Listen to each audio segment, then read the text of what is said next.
Greetings from Tokyo, my dear friends.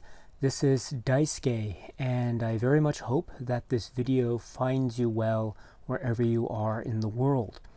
And today, if you don't mind, I would very much like to share with you some comments that I have with respect to one of the films that is found in the Criterion Collection release, which is called Eric Rohmer's Six Moral Tales.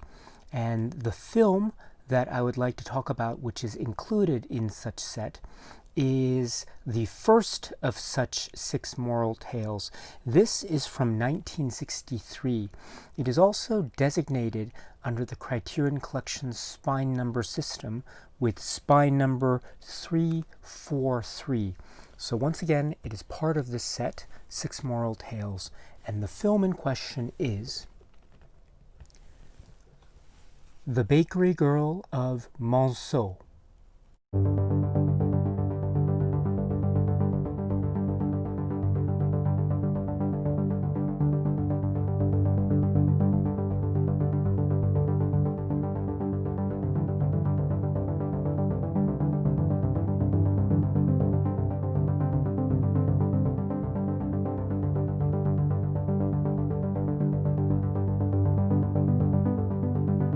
So the film, which is called La Boulangère de MONCEAU, or in English, The Bakery Girl of MONCEAU, is from 1963, and this is the first film in this series or cycle of films known as the Six Moral Tales by Eric Rohmer.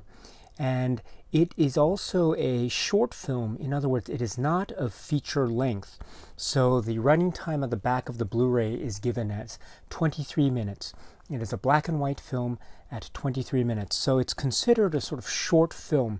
But already, even within this short film, we do get the establishment of a kind of narrative stylistic choice or philosophy or approach to this kind of filmmaking that I think not only informs this particular work, but also the rest of the works that we will find in the Six Moral Tales that is to follow The Bakery Girl of MONCEAU. So even in this shorter work, I would suggest that there is a lot here in terms of patterns, in terms of narrative devices, in terms of storytelling structure and tools that are implemented, and also the use of character, the use of narration, and the types of stories that are used with respect to a male protagonist or a narrator whose male point of view vis-a-vis relationships, and in particular specific women that are involved in the narrative.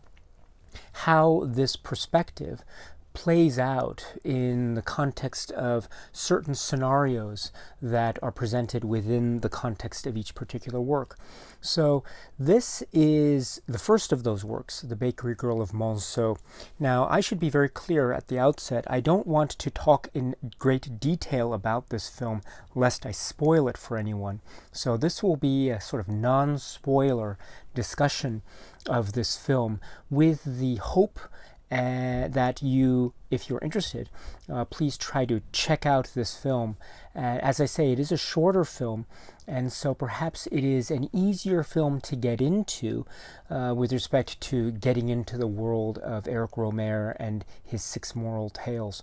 And it is, I would say it's a fairly simple story, relatively speaking, in terms of a male narrator who is at the center of the story, and it is he who we follow, and we as viewers engage with his narration and how he is trying to deal with a situation involving a particular woman that he is attracted to, and he's also trying to pursue, and also another woman that he meets along the way, and how he tries to justify certain situations and certain decisions that he seems to be making in his own mind with respect to one of the women, while at the same time engaging with with conversation, having the start of a kind of relationship with another woman. And herein lies an example of what could be considered the kind of crux, if you will, of the moral tale that is at the heart of the title of this particular cycle of films. So, moral tales, this can, of course, suggest a whole lot of meanings, I think. But I think the gist of it is, especially when we take it in the context of this particular work, The Bakery Girl of MONCEAU, La Boulangère de MONCEAU, is the idea of the male perspective vis-a-vis women, and also vis-a-vis his idealized notions of what those relationships should be.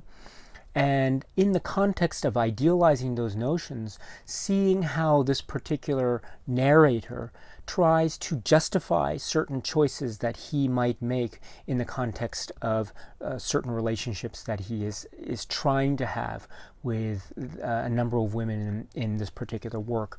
And so therein lies a sort of morality. In other words, the way in which the men that are at the heart, that are at the center of these stories, how they in essence try to morally justify the choices that they make vis-a-vis relationships. And sometimes those relationships are pursued for the sake of pursuing them, but they are also at the risk of harming other relationships with other people, especially when dealing with the realm of love and intimacy. In other words, the idea of, is it possible, for example, to love more than one person at the same time?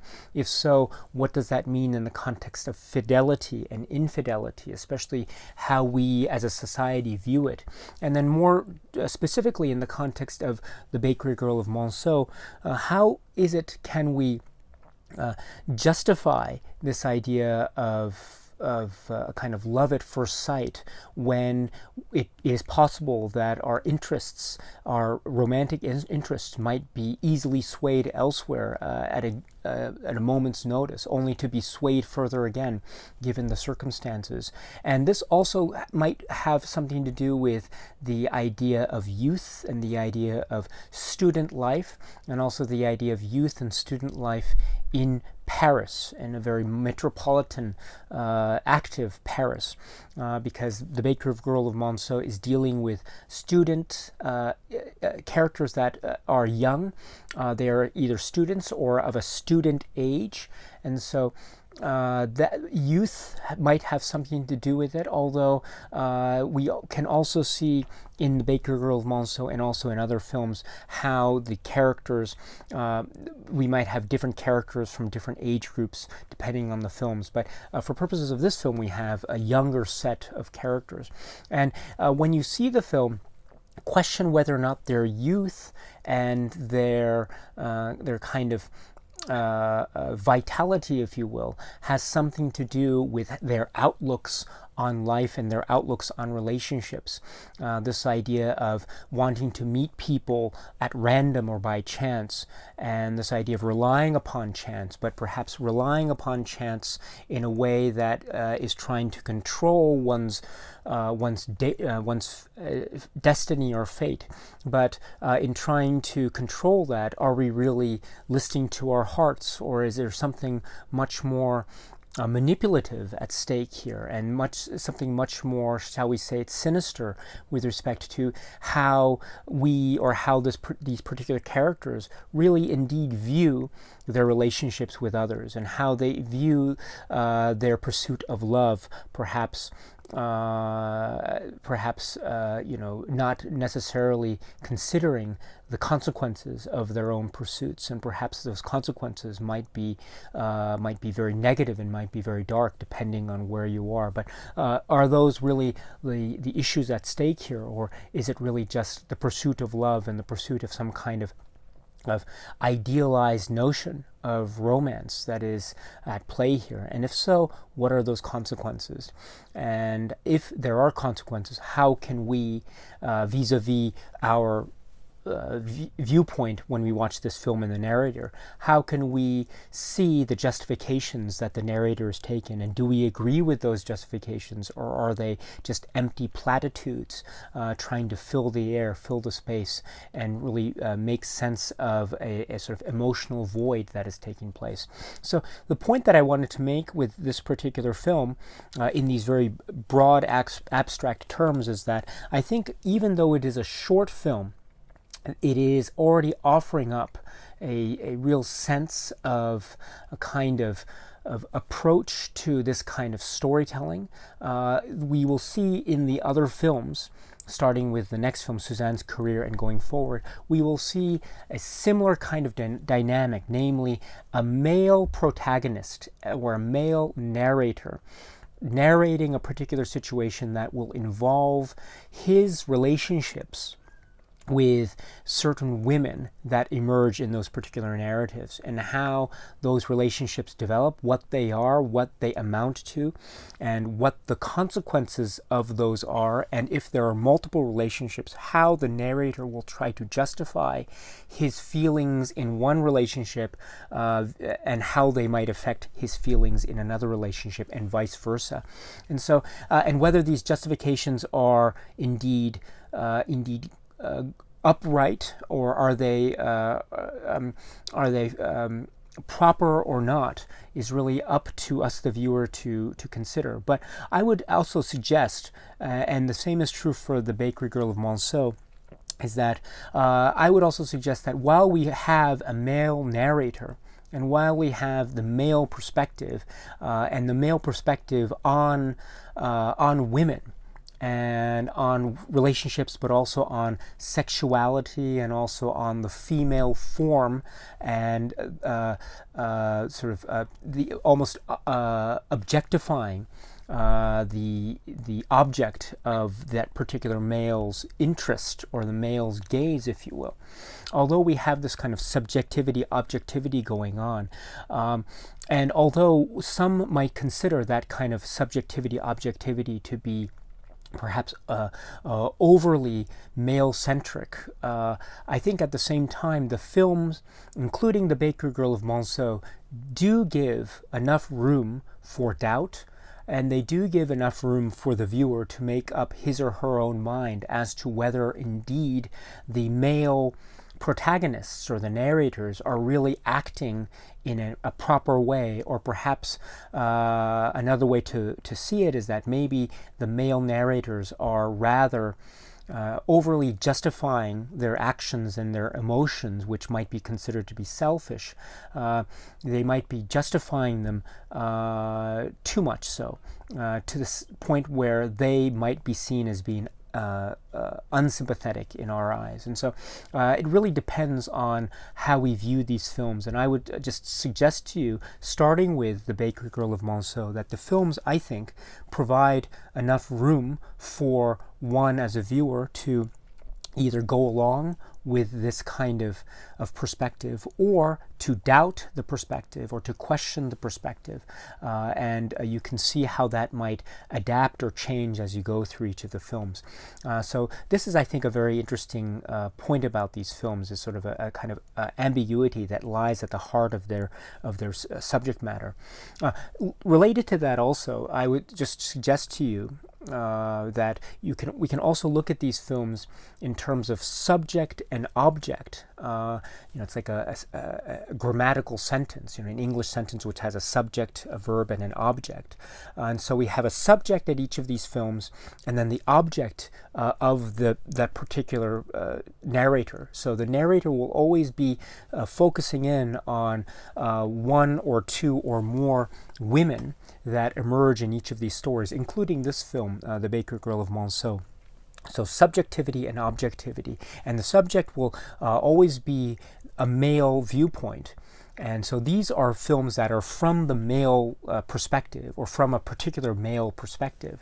And the objects will always be women. So, but when we see these films, always question whether it is indeed the subject that is indeed in control, that has the room to manipulate the situation, or will the tables be turned? In other words, will the object of the subject's gaze or attention, will those women somehow turn the tables in terms of sort of power, a power dynamic, or something of that nature? So when we see this film, The Baker Girl of Monceau, or we see the rest of the films in this cycle of films, pay attention also to the power dynamic and subjectivity and objectivity, and whether it is indeed the subject, the male narrator, that indeed is in the position of a sort of ability to manipulate the situation, or whether it is indeed the object of his attention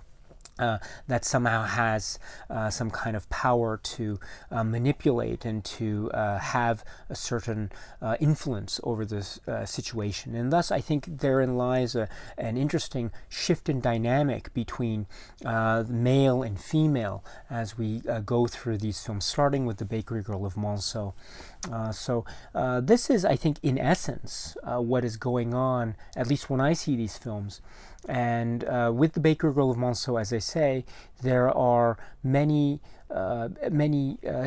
clues and hints as to how one can approach the rest of the films in the series. But also, as a film itself, I think it provides an interesting dynamic in terms of the shifting dynamics between men and women, and the way that men try to justify themselves in the context of shifting allegiances, if you will, and the shifting gaze from one woman to another woman. And whether or not we as viewers agree with that or disagree with that, whether we find that okay or sympathize with that, or whether we find that abhorrent, is really up to us. And as I suggest, I think these films, including The Bakery Girl of Monceau, provide enough room for us, the viewer, to make that assessment on our own. So this is, in essence, The Baker Girl of Monceau for me, but also I think just as in a broader context, this is a good way, I think, of trying to get a good taste or a good sense as to what the rest of the films have to offer. So this is The Bakery Girl of Monceau from 1963. Again, very short. It's only 23 minutes. So if you're interested, please feel free to check it out in your own time. I'd love to hear what it is you have to say. Okay, my friends, so that's it for now. And so until we meet again, please be happy and healthy and well, and please keep on watching a lot of great movies. So thank you once again, my friends, and cheers.